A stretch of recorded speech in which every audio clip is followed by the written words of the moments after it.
and you like it, you love it, you go, this is so great. Now, you're just so happy to share it with others. And this book, it's a series. There are six of the books written already, and there's a couple, two, maybe three more left to go to finish it off. Is such a labor of love. There is so much work put into it. And some of the information in the stories is absolutely and completely true. And I'm so excited to share this and inspire other people, because we need something. We need this relief. And I consider it very good, clean story. There's no swearing in it. There's nothing that a child could not read. There's nothing that bad, but there are some bad people in there. And you get to see, how a bad person really thinks. How do ruthless people think? What's in their mind? I mean, I was astounded when we wrote this and started pulling out how this type of people think. And it was just amazing. And so I want to be able to educate people and show them there's hope. There's more than what you see here in this life, though that wasn't necessarily the purpose that we start off with. But when you're done, you go, wow, I would love people to get, incensed and just be excited and move on up, passion. And that's what it is. It's the passion. And I love that we've seen some of the inspiration right there in your home for this book and for what you're creating. And I love how you start with when you create something. And this is quite an incredible creation. I know Greg is probably going to interrupt us when we're ready to go on to Facebook. And I see Laura. Laura is here with us. Laura, did you want to ask a question?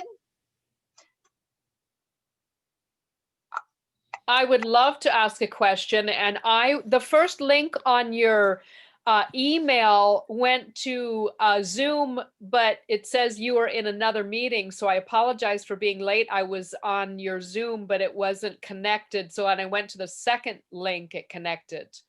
So it's, I'm going to look at the star alignment tonight. There's something with the links. Yeah.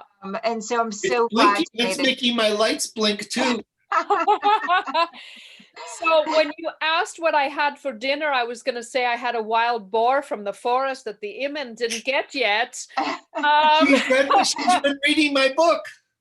I love it. I'm so inspired by it. And was it the Imen that were warriors, and then their position now is to heal and take care of people and injured and animals? Yes, I haven't spoken of the book yet, Laura. So just to give a little recap for everyone, I could read it from the book as well, but this before the book started, before the book series, this is not in the book itself. The Eyvind were a very fierce warrior nation, and they conquered and killed and captured every other race in all of the landmasses of Atlantis until no other competition, no other race were left. And then they started infighting to kill each other because they were just so aggressive. And it's not in the book, but just think of the most vicious upon vicious samurai warriors you can ever imagine. Just want it all. Well, the creation force, God, and this book is not religious, but there is a God, and that created man and created these beings and saw that everybody's going to be wiped out if they continued what they're doing. So he sent a messenger down to them and said, lay down your arms. I'll give you abilities such as the ability to heal and so forth. But if you continue doing what you're doing, you're totally going to perish and all life will be extinct. Everything will be wiped out. Well, those that didn't listen killed themselves off as expected. And those that laid down their arms became the Eyvind, and they were given very special gifts. They were given very long lives. And they were given very amazing abilities. which you're going to read throughout the book, which is really great.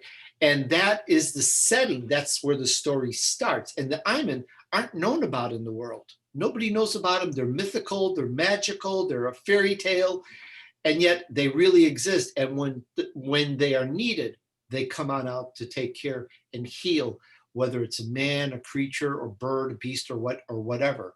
And that's where the story starts. Wonderful. And Tony, my other question is, where did you start in the book? Did you start in the middle? Do you start at the beginning? Well, that could be two questions. One is what we did, and the other is if you want to write a book. What we did is maybe 10 plus years ago, my co-author called me with this exciting idea. She had this character come into her life, imagination wise, called Phyllis. And there's no name Phyllis in the book. And she was so enamored with this character and a story. And we just got into talking and we just started developing a storyline.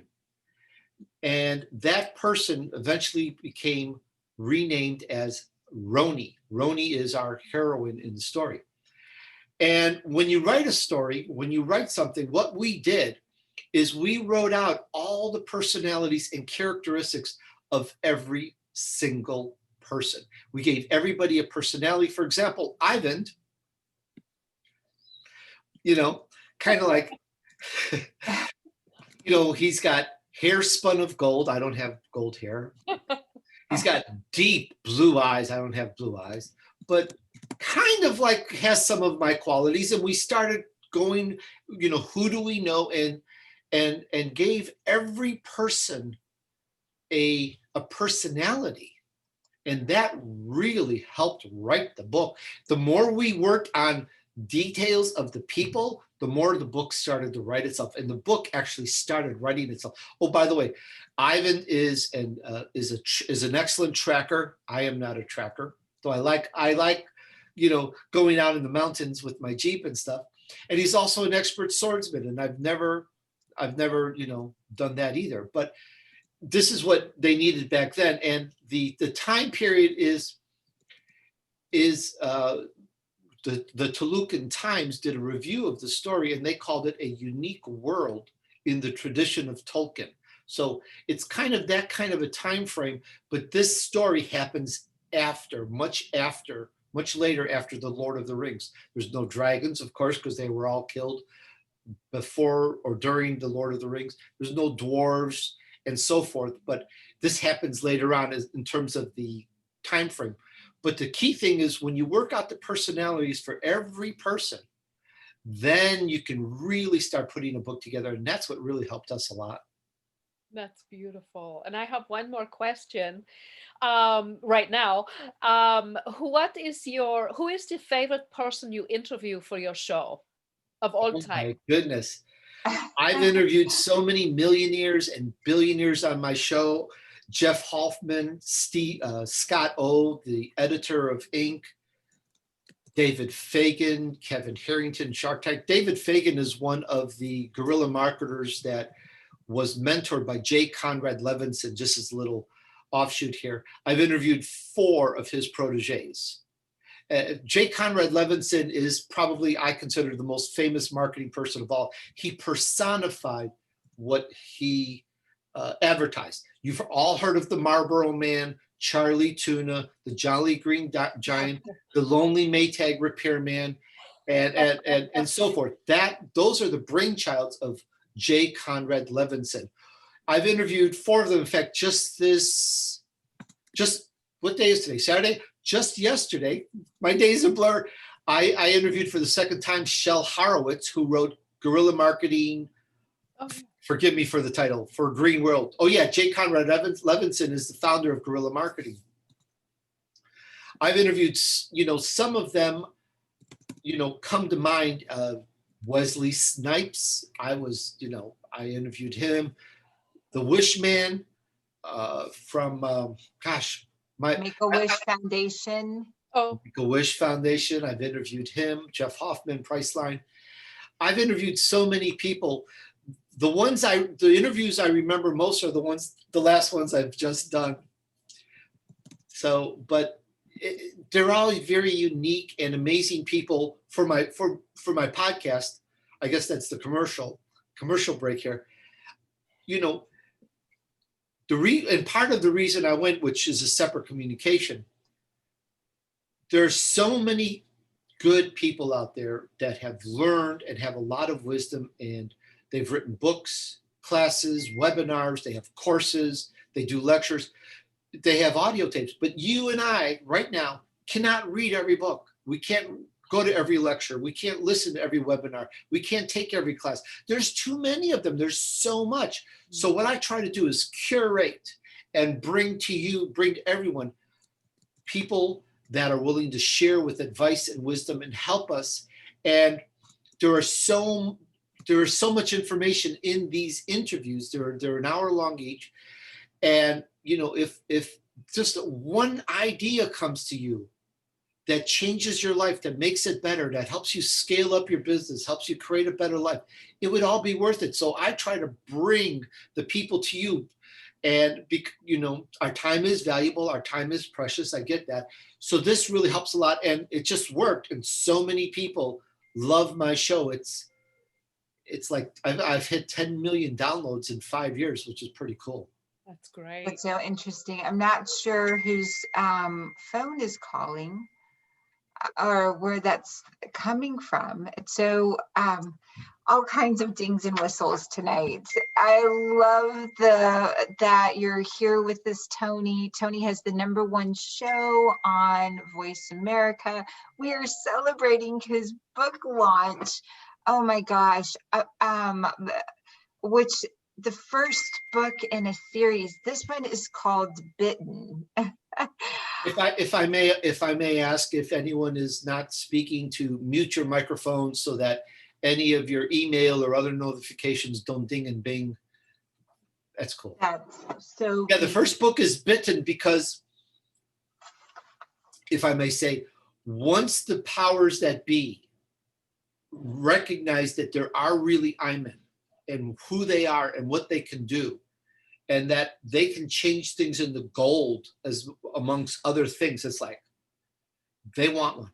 They're, and there's a lot of greed throughout this, which I think is what sets off various factors that make the rulers, ruthless, and they don't seem so kind because of this greed thing. And again, I'll say it again, we never wrote this with anything about current times in play, but when you start reading it, you'll see parallels. I think it just comes naturally as a result. Comes naturally as a result. And Laura, I know you might have, you were asking, did you get all of your questions answered? And I'd love for you to share with Tony what it means for you personally to see him and have him here. I did get my questions answered. I'm just so inspired and excited. I was producing a radio show. My listenership went from 32,000 to 696,000. So I'm re-inspired to listen to your show and just to get back in the game. I was seriously injured, and I've taken 7 years off that have gone so fast that it doesn't seem like it's been that long. But I'm healing myself, and I'm just seeing I can't think of my word. I want to say a dichotomy of the political stream right now with your book. And I haven't read it yet because I don't want to get it on Kindle because I want it in person. I want to hold on to it for some reason. So I'm going to wait. Yes, I was just. Here's what it looks like before it gets published, when you put a book through Amazon, they put this banner on, because it's not for sale, but this is what it looks like when you get the published book. Right. Okay. Beautiful. And it's a good sized chunky book. Right.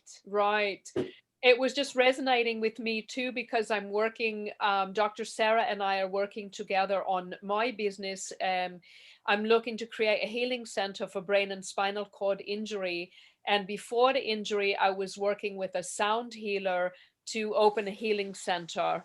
I research supplements and natural ways of healing. I lecture on cancer-free living before the injury.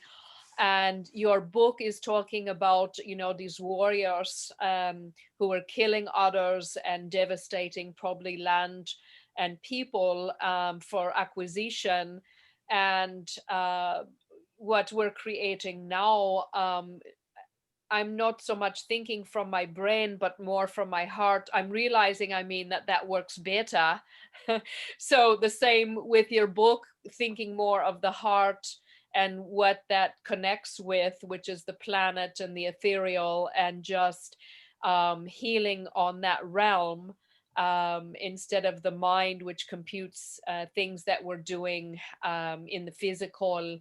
Um, and just going on that realm of thinking. So I'm really inspired, and I want to bring joy and healing to the masses and people so we can take care of our planet Earth, which it sounds like your Imen are starting to do. So that's my Yes, share. absolutely. Yes. Beautiful. Yeah, the story. I can't wait for you all to get the book and get into the story, because what I mentioned at the very beginning of this interview, those of you that are tuning in now, you may not have heard, but there are some parts in here which we wrote based on true stories, whether you believe it or not. True stories.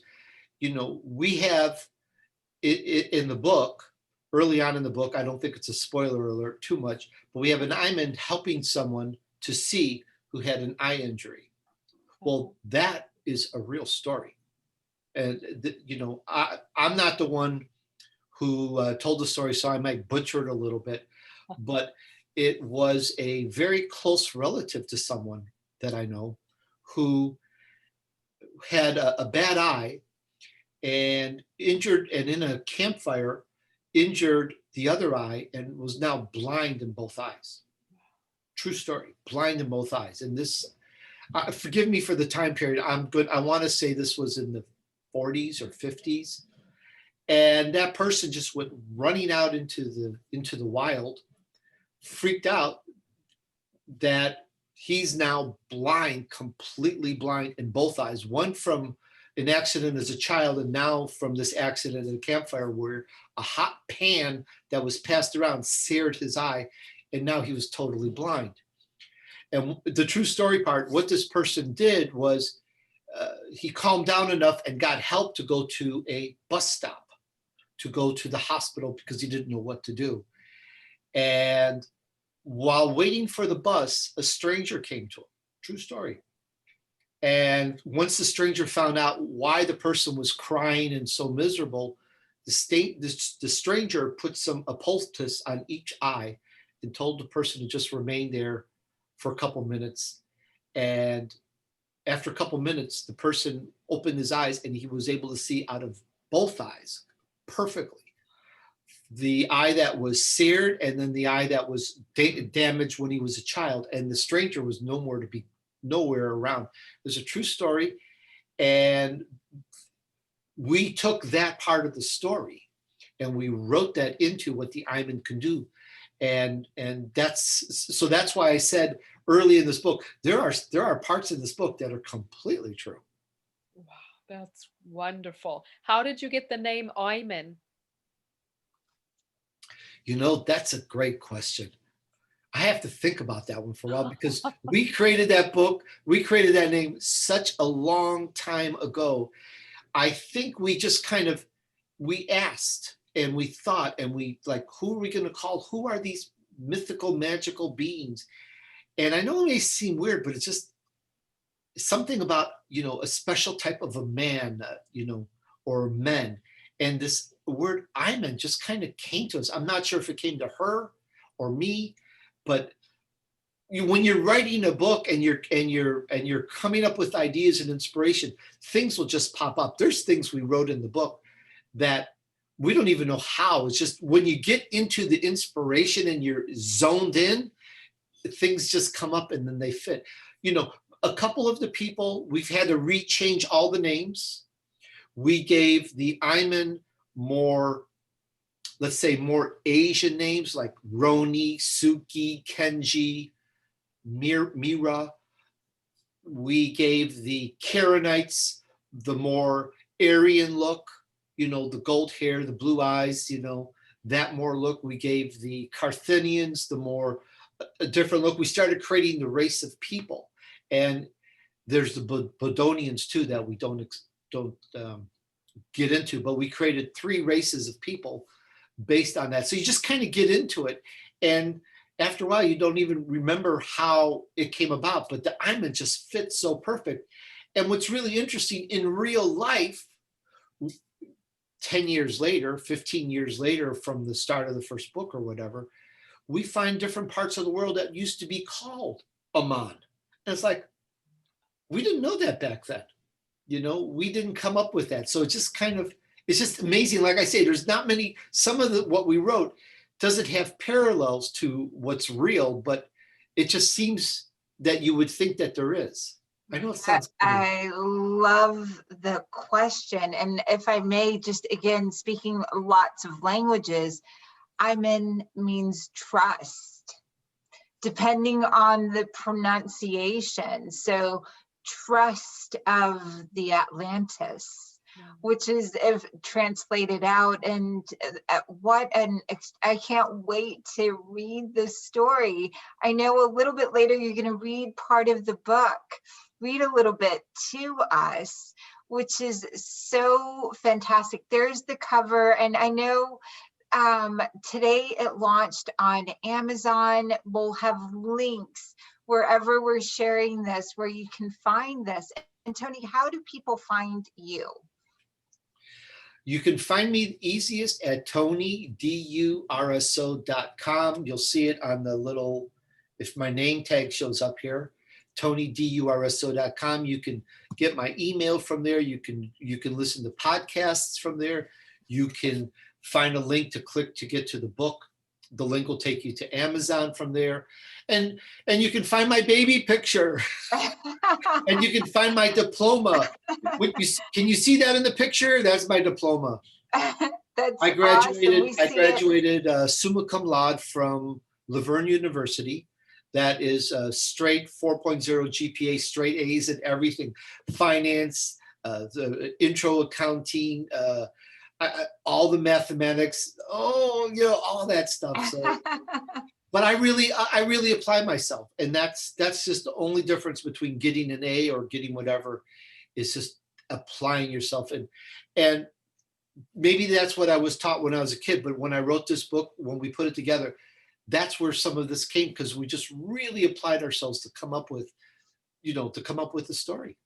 To come up with the story. Tony has 10 million downloads on his show on Voice America.